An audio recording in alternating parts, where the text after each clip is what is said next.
As central banks across the world simultaneously hike interest rates in response to inflation, the world may be edging toward a global recession in 2023 and a string of financial crises in emerging markets and developing economies that would do them lasting harm, according to a comprehensive new study by the World Bank.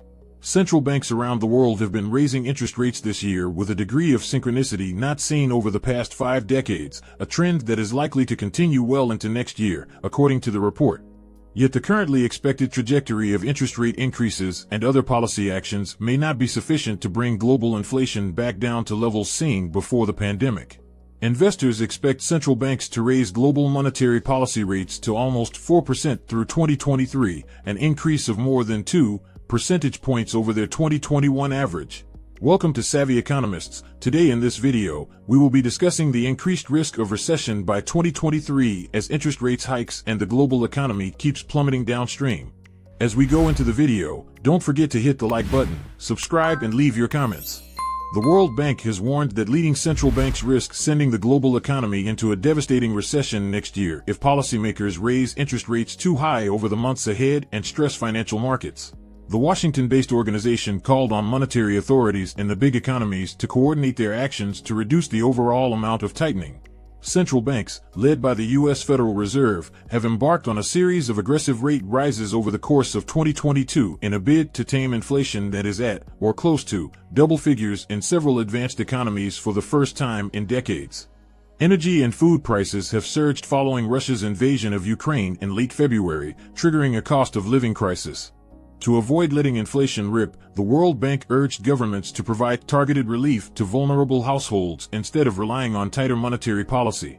World Bank President David Malpass said momentum in the global economy was sliding and more countries were already falling into recession. "My deep concern is that these trends will persist, with long-lasting consequences that are devastating for people in emerging markets and developing economies," he added. He called for more action to boost production to ease inflationary pressure, rather than all the focus being on curbing spending. Increased investment would, he said, improve productivity and capital allocation, which are critical for growth and poverty reduction. The World Bank did not produce new forecasts for the global economy but noted that the outlook for 2023 had been sliding as rich and poor countries alike responded to high inflation this year by seeking to limit spending. Central banks around the world have been raising interest rates this year with a degree of synchronicity not seen over the past 5 decades, a trend that is likely to continue well into next year, the World Bank said. The warnings come ahead of crucial policy votes at the Fed and Bank of England next week. The U.S. Central Bank is expected to raise rates by 75 basis points for the third meeting in a row on Thursday, while UK borrowing costs are likely to rise by 50 basis points. The expected rises in global interest rates would bear down on inflation, but not enough to meet central banks' targets, which are usually around 2%, the World Bank warned. Core global inflation, excluding energy, was still likely to be running at a rate of 5% next year, twice the pre-coronavirus pandemic rate. If such a level of inflation persuaded central banks to become even more aggressive, global economic growth would drop to 0.5% in 2023, according to the World Bank. That would meet most definitions of a global recession just 3 years after the last one, the World Bank added, because, with population growth, average global incomes would be falling.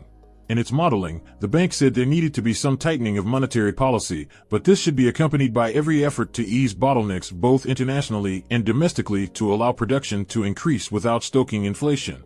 This includes boosting the supply of commodities, food and energy to alleviate much of the global inflationary forces, alongside investing to decarbonize economic growth.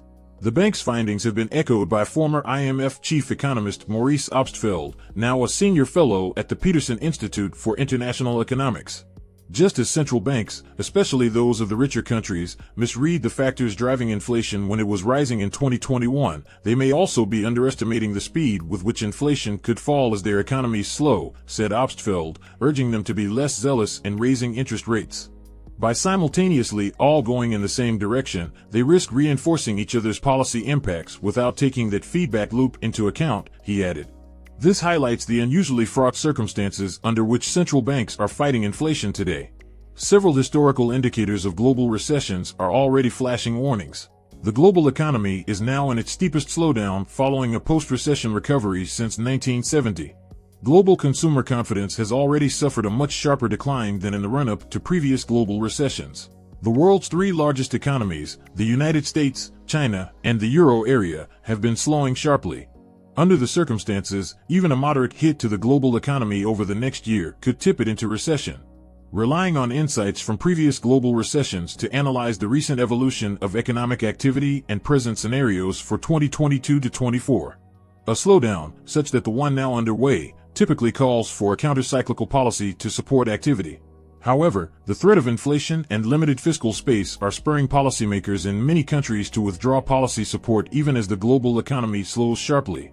The experience of the 1970s, the policy responses to the 1975 global recession, the subsequent period of stagflation, and the global recession of 1982 illustrate the risk of allowing inflation to remain elevated for long while growth is weak. The 1982 global recession coincided with the second lowest growth rate in developing economies over the past 5 decades, second only to 2020. It triggered more than 40 debt crises and was followed by a decade of lost growth in many developing economies. Recent tightening of monetary and fiscal policies will likely prove helpful in reducing inflation, said Ahan Koz, the World Bank's acting vice president for equitable growth, finance, and institutions. But because they are highly synchronous across countries, they could be mutually compounding in tightening financial conditions and steepening the global growth slowdown.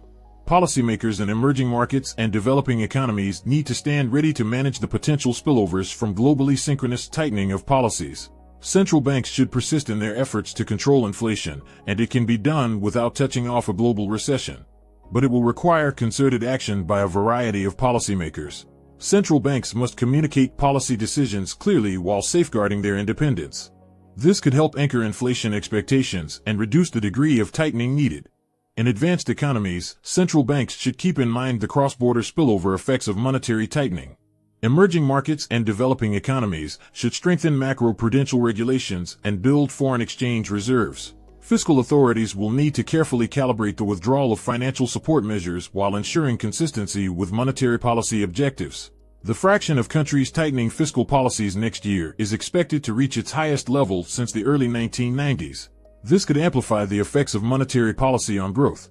Policymakers should also put in place credible medium-term fiscal plans and provide targeted relief to vulnerable households. Other economic policymakers will need to join in the fight against inflation, particularly by taking strong steps to boost global supply. Policy measures need to help increase labor force participation and reduce price pressures. Labor market policies can facilitate the reallocation of displaced workers. Global coordination can go a long way in increasing food and energy supply. For energy commodities, policymakers should accelerate the transition to low-carbon energy sources and introduce measures to reduce energy consumption. Policymakers should cooperate to alleviate global supply bottlenecks. They should support a rules-based international economic order, one that guards against the threat of protectionism and fragmentation that could further disrupt trade networks. The head of the World Bank's assessment and prognosis are highly prescient. It is not likely that the world economy will avert a global recession. The world's leading economic powers, like the United States and China, have recorded slowing economic growth in their respective domains. Large parts of Europe and the United Kingdom have also recorded slowing economic growth quarterly. The outlook is that most of the world's leading countries will record either slowed or reduced GDP growth. It is not unreasonable to expect that a global recession is likely. Economic developments, metrics, and statistics certainly point to a global recession on the horizon. Some countries in the world have been outliers, like India. It has managed to register double-digit growth in its GDP quarterly. The Asian country has managed to do this largely because of the strength of its domestic economy. This is in contrast to a large number of economies that rely on global trade for their economic growth. The head of the World Bank cites a potential solution to the stagflation problem. These are what he calls major supply increases. This is because the inflationary pressure prevailing in the global economy is driven by supply-side constraints and increases in the prices of food and energy costs. This is a reference to the €65 billion energy plan announced by German Chancellor Olaf Scholz to intervene and cushion German citizens from rising energy costs. Other European countries have announced similar packages. This demonstrates that manipulating interest rates alone will not be enough to deal with inflationary pressures. Governments will need to follow Germany's lead and design packages to assist households and firms in their respective countries. The German package has been announced against the background of a looming winter and inflation, which rose to 8%. The package will subsidize energy costs and essentials that households and firms spend on. Due to globalization, countries worldwide are increasingly interdependent. This is why a conflict between two countries in Europe will cause ripple effects that the rest of the world feels. The World Bank projects that economic growth in 2022 will slump on this basis. Not slow down but slump. The choice of words is intentional. Malpass now believes that the world is in for several years of above-average inflation and below-average growth. This projection will most likely lead to destabilizing consequences for low- and middle-income economies. These low- and middle-income countries are largely on the African continent. Stagflation, which the world last saw in the 1970s, will have a devastating effect on countries in Africa. Most countries in the continent do not have the resources like Germany to muster multi-billion euro or multi-billion United States dollar packages to subsidize the economic plight of their citizens. The World Bank forecasts a sharp downgrade of its global economic outlook and anticipates a sharp contraction in the economy. The global economy is expected to slow down from the GDP growth rate achieved in 2021 of 5.7% to 2.9% in 2022. The downgrade from the multilateral institution is because of the war in Ukraine, which has triggered food and energy increases as well as supply and trade disruptions. COVID undermined the multilateral institution's efforts to poverty reduction and income growth in developing economies. The war in Ukraine has further undermined these efforts. The World Bank predicts that because of the adverse effects of the war and the legacy of the pandemic, real per capita income in developing economies in 2023 will remain below pre-COVID levels. At least 40% of developing economies will experience this in 2023. This means that for developing economies, avoiding a recession will be especially difficult. The solution to breaking out of stagflation and restoring non-inflationary growth lies in the supply-side interventions similar to what Germany has announced. Stagflation is not a desirable economic environment to have, especially for developing economies. This is because the last time that the world experienced this inflationary environment was in the 1970s. Back then, the interest rate increases that were implemented to rein in inflation were so severe that, according to the World Bank, they set off a global recession which is reminiscent of the kind that is prevalent today and in developing countries, causing a string of debt crises resulting in a lost decade. The multilateral financial institution said. The World Bank publication also offers strong warnings on the dangers of stagflation. The danger of stagflation in today's context is much drier than it was in the 1970s. The World Bank projects that between 2021 and 2024, global economic growth will slow down by 2.7 percentage points. This slowdown is twice as much as the deceleration in economic growth experienced in the years 1976 to 1979. The adverse effects of stagflation this time around will likely be much direr, especially considering that external public debt in developing economies is at historic highs. Much of this debt is owed to private creditors. Making matters worse, this debt is not denominated in the local currencies of the respective borrowers. The debt is denominated in hard currency. One of the shocks to developing economies has been the strengthening of the United States dollar relative to the currencies of developing economies. This shock will make it difficult for the same countries to service their obligations, especially when interest rates are rising. As global financing conditions tighten and currencies depreciate, debt distress, according to the World Bank, which had previously been confined to the developing economies, will seep into middle-income economies. Despite the similarities between now and the 1970s, critical differences could mitigate the impact of stagflation in the worst-case scenario and limit its impact. The World Bank advises that the critical differences are that the United States dollar is currently strong, whereas, in the 1970s, it was weak.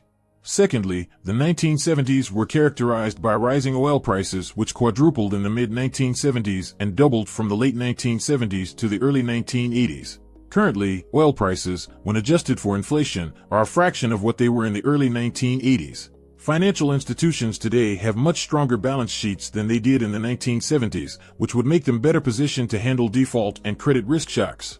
The World Bank makes an important distinction between now and the 1970s by saying that economies now are much more flexible than they were in 1970. The structural rigidities in terms of wages and the labor market are largely gone. Perhaps most importantly, governments are better placed to institute and implement policies to mitigate the economic headwinds.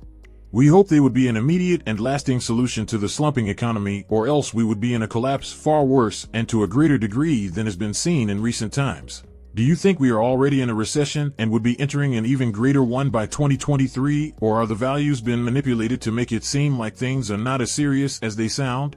Let's hear what you think in the comment section below. Don't forget to like, subscribe, and turn on notifications. Thank you for watching.